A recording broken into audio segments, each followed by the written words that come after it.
ഈ നാട്ടിന്റെ ദേശക്കുടി ത്രിവർണ പതാക അതിന്റെ മഹത്വം പോലും അറിയാത്ത നാണം കെട്ട രാഷ്ട്രീയക്കാരൻ നാടായിപ്പോ ഇന്ത്യ. ഇന്ത്യ ജീവിച്ച് മതിയായി. ഈ അവസാന നിമിഷത്തില് ഒന്നേ പറയാനുള്ളൂ, ജാതിയും മതവും നാട്ടു സ്നേഹവും തമ്മിൽ കൂട്ടിക്കുഴക്കരുത്. നാട്ടിൽ രസിക്കാൻ ജീവൻ കൊടുത്തവനും ആരായാലും ഓൻ ഏത് ജാതിക്കാരനായാലും ഓനെ നമ്മള് മനസ്സിൽ ചേർത്ത് വെക്കണം. അതേ സമയത്ത് ഈ റഹ്മത്ത് അലീനെ പോലുള്ള രാജ്യദ്രോഹികള് ഓൻ ആരായാലും ഗവർണറായാലും മന്ത്രിയായാലും പോലീസായാലും ഓലിക്ക് നമ്മൾ മാപ്പ് കൊടുക്കരുത്. ഈ ജമ്മ മുഴുവനും നാട്ടിൽ നാട്ടാർക്കും വേണ്ടി ജീവിച്ചോനാ ഞാൻ. ഒരു നല്ല വാക്ക് കിട്ടിയിട്ടില്ല, കയ്യിലൊരു സങ്കടമില്ല. എന്നാലും ഈ ഒരു നല്ല കാര്യം ചെയ്തിട്ടേ ഞാൻ മരിക്കൂ. അതിന് നിങ്ങളെല്ലാരും സാക്ഷികളാവണം. കൊല്ലും.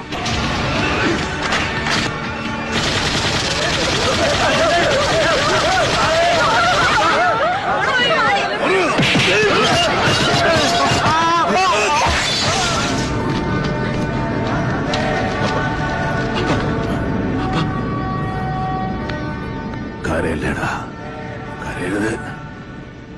നാട്ടിനെ സ്നേഹിക്കുന്ന ചുണക്കുട്ടിയേറ്റ് നെഞ്ചു പിടിച്ചു നിൽക്കണം. നീ ദാദാസാഹിബിനെ സമാധാനായിട്ട് മരിക്കാം. വന്ദേ മാതരം. അശ്ഹദു അല്ലാ ഇലാഹ ഇല്ലല്ലാഹ്.